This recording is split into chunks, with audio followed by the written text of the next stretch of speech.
decía en la Universidad de los Andes que las clases de 12 a 1:30 violaban el derecho fundamental al almuerzo, lo estamos violando flagrantemente, entonces seré muy breve. Empiezo por decir lo siguiente: este es un congreso de derecho de seguros, pero de derecho.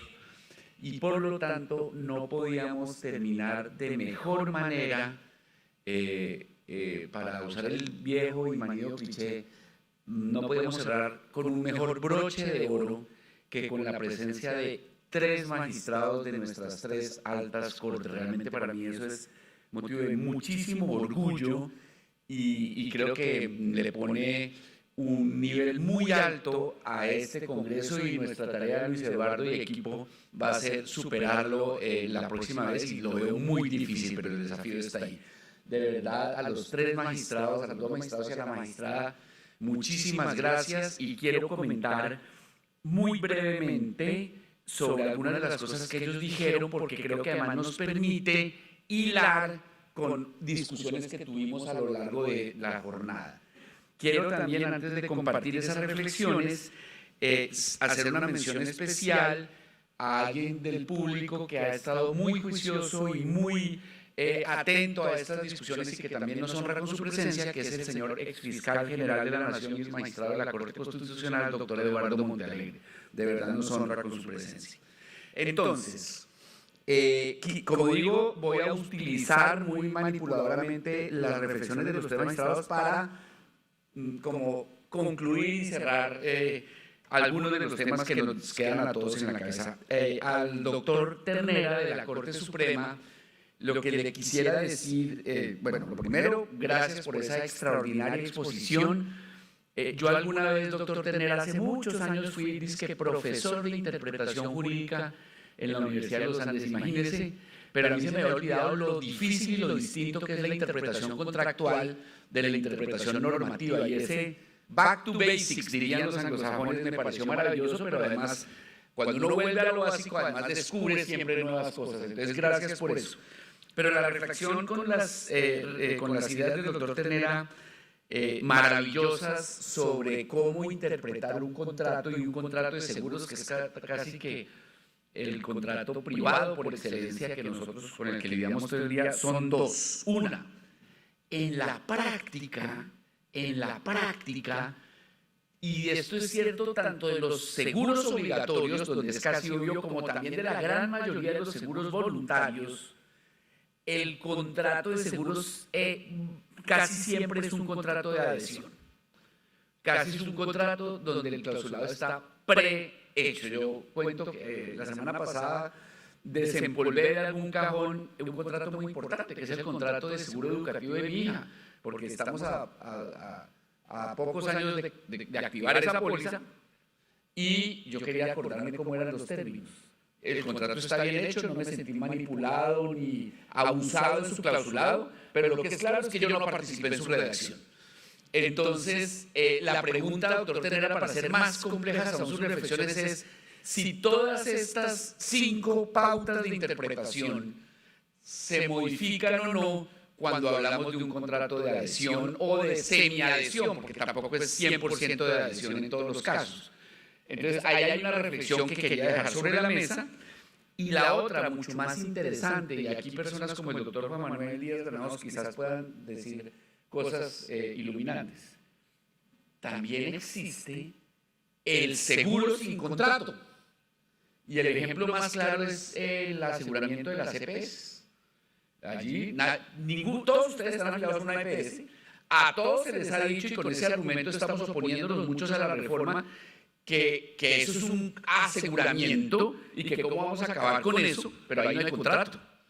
Entonces, ¿qué hay allí? Yo cuando tuve el privilegio de presidir a CEMI siempre sostuve, ¿por qué no procuramos que haya por lo menos un contrato entre la EPS y el Estado? Eso no prosperó por 1000 razones, pero lo segundo era, y entre el afiliado y la EPS, al menos un contrato pro forma, pero un contrato para poder aplicar los mecanismos de interpretación, doctor Ternera, de la relación contractual. Entonces, y ese seguro de las EPS representa, como lo veíamos, creo que el miércoles, cuando hablamos de la penetración de los seguros y la brecha de aseguramiento, representa pues casi que 3 puntos de penetración del PIB. O sea, estamos hablando de un elefante en la sala. Sin contrato y seguro. Fíjense lo interesante. Doctor Turner, ahí le dejo reflexiones o mejor dicho, insumos para su reflexión. Doctor Sáchica, también muchas gracias por estas reflexiones tan interesantes. Y quisiera comentar 2 o 3 cosas. Una, en el sector asegurador sí que estamos viviendo, y es un tema de todos los días, esa difuminación entre el derecho público y el derecho privado, o en términos más abstractos, entre lo público y lo privado. Lo vemos en discusiones con la Contraloría, con las entidades del Estado contratantes, e incluso en seguros puramente privados empiezan a invocarse argumentos de interés público para introducirle como criterios de lo público a cosas que, según la teoría que le enseñan a uno en la facultad, serían esencialmente privadas. Eso que usted llama la huida del derecho administrativo o la huida del derecho privado, eso no es una consideración abstracta. En la práctica, sí que necesitamos herramientas e instrumentos para navegar ese nuevo mundo. Y bueno, yo podría, como soy consciente que el tiempo habría, solo pondré un ejemplo de miles, ¿no? Entonces, el Estado le dijo hace unos años a los privados: oigan, yo no sé, ni puedo, ni logro construir buenas carreteras.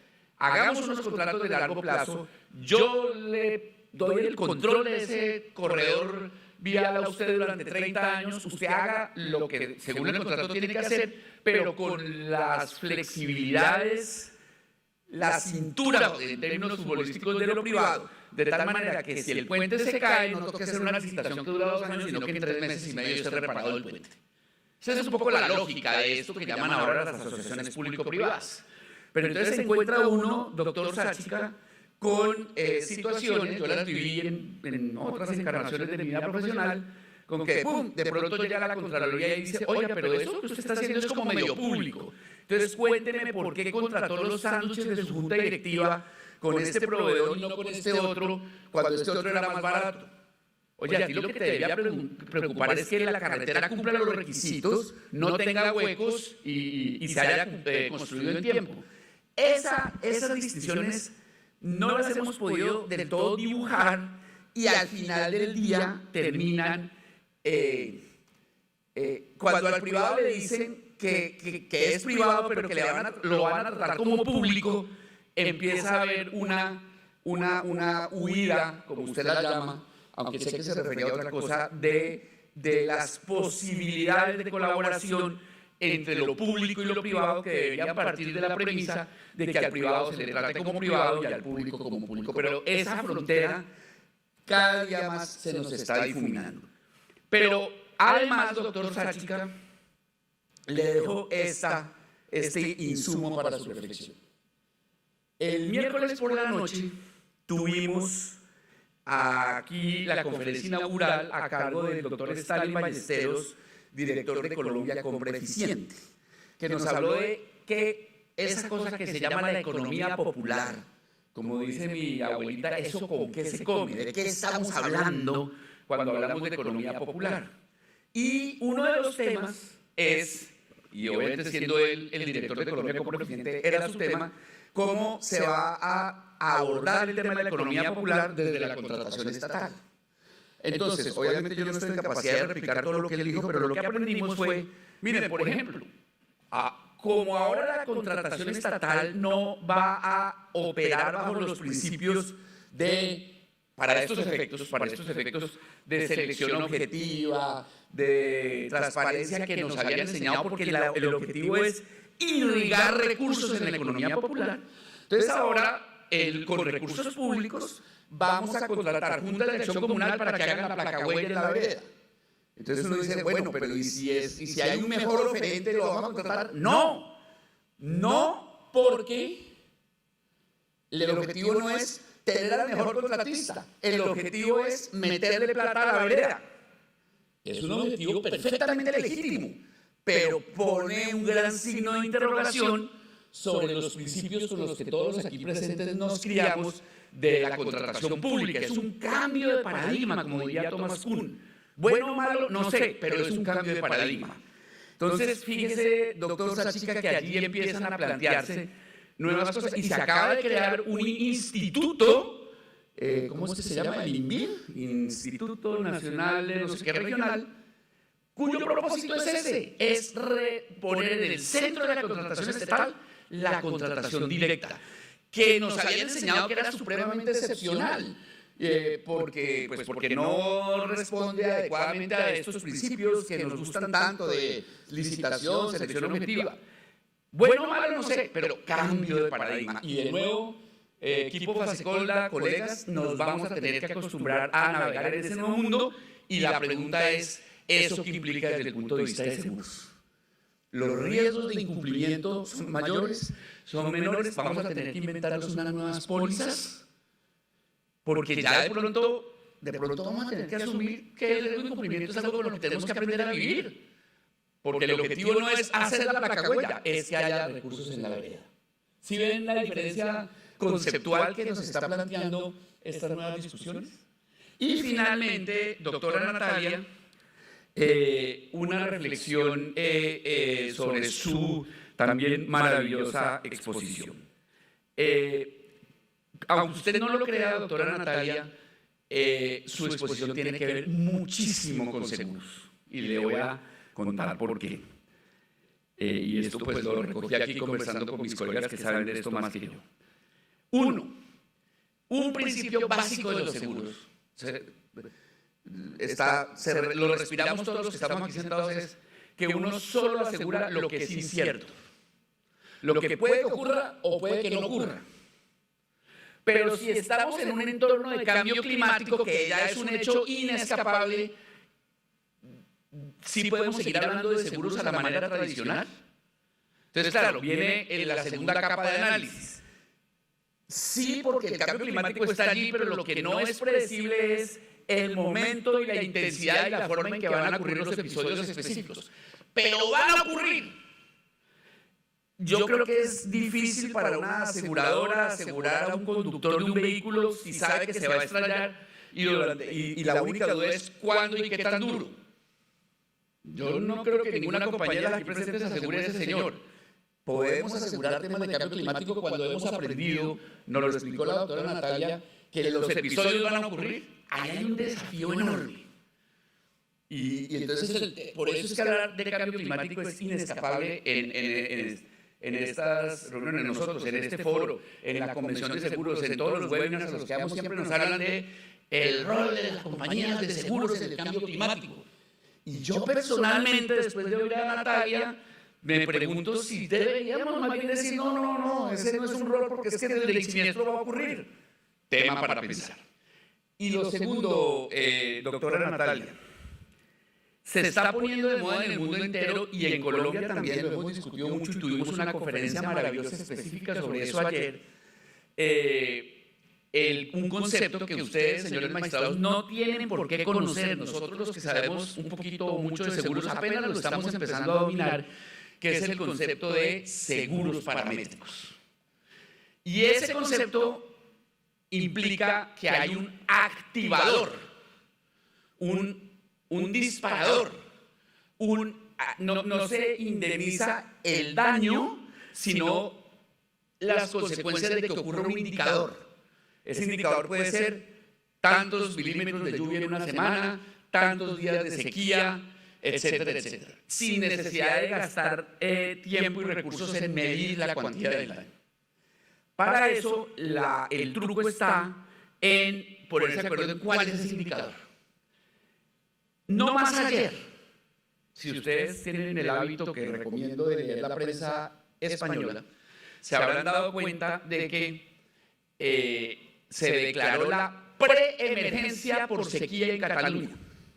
Preemergencia. Entonces esta mañana me puse a investigar por qué la preemergencia y no la emergencia.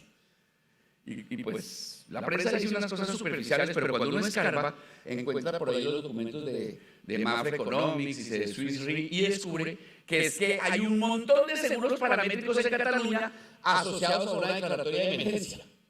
Entonces, las autoridades fueron cuidadosas porque entre otras cosas el asegurador es el asegurador estatal y dijeron, emergencia no, preemergencia, por ahora. Seguramente vamos a terminar en emergencia, pero por lo menos no.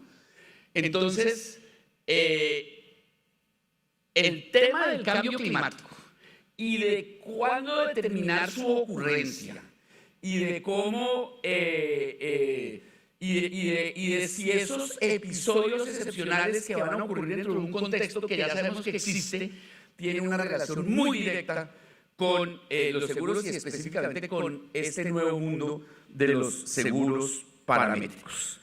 Entonces quería hacer ese conjunto de comentarios y creo que algunos de ellos se vinculan con los temas que estuvimos mirando durante estos días. Como dije, pues tuvimos esta introducción un poco a la manera de tirarnos al río para aprender a nadar en la economía popular y las implicaciones que tiene eso para la contratación estatal. Escuchamos a la doctora Luz Elvira Moreno haciendo unas reflexiones sobre el contexto en que se están moviendo los seguros hoy en día en Colombia y en el mundo. El doctor Juan Manuel Díaz nos hizo un repaso realmente iluminante sobre los desafíos del SOAT. Ayer tuvimos al profesor y al doctor Neil Braceworth, que no sé si está por acá, no lo veo, pero bueno, ustedes lo escucharon. Me sorprendió su conocimiento profundo del derecho de seguros colombiano y de la situación colombiana, siendo como es un jurista de Inglaterra. Las consideraciones de la doctora María del Pilar Galvis sobre cyber risk y riesgos cibernéticos, creo que todos tomamos notas de ella muy importantes. Este concepto de los seguros líquidos, de los que nos habló el doctor Pablo Muelas, que de nuevo no sé si está por aquí, también fueron iluminantes y él terminó con un corolario que creo que tenemos que volver a estudiar. Yo sé que Colombia lleva estudiándolo mucho tiempo y es si en Colombia cabe o no cabe una réplica adecuada pues, a nuestras circunstancias del famoso Consorcio Español de Seguros, que entre otras cosas tiene mucho que ver con lo que acabo de mencionar sobre cambio climático y seguros o riesgos casi inescapables. El doctor Gabriel Alzate pues, hizo una conferencia de esas motivantes y desafiantes que creo que a todos nos vino bien. Eric Rincón, que de nuevo no sé si está por acá, pero pues yo aprendí, mi libreta de apuntes está llena de términos nuevos que yo no conocía después de la conferencia de Eric sobre Legal Tech, RegTech, es que se llama RegTech, New Law, y todo, cómo la tecnología puede servir no a los seguros, sino a la gestión jurídica de los seguros, que me pareció particularmente interesante. En la conferencia del doctor Iturrio sobre seguros paramétricos, pues no voy a volver sobre eso, pero ustedes también se beneficiaron de ella. El doctor Ustaris nos hizo un repaso maravilloso sobre este nuevo mundo del Open Data y el Open Finance y sus implicaciones. Esto es muy importante para cerrar la brecha de aseguramiento, que es de lo que nos concierne hoy en día.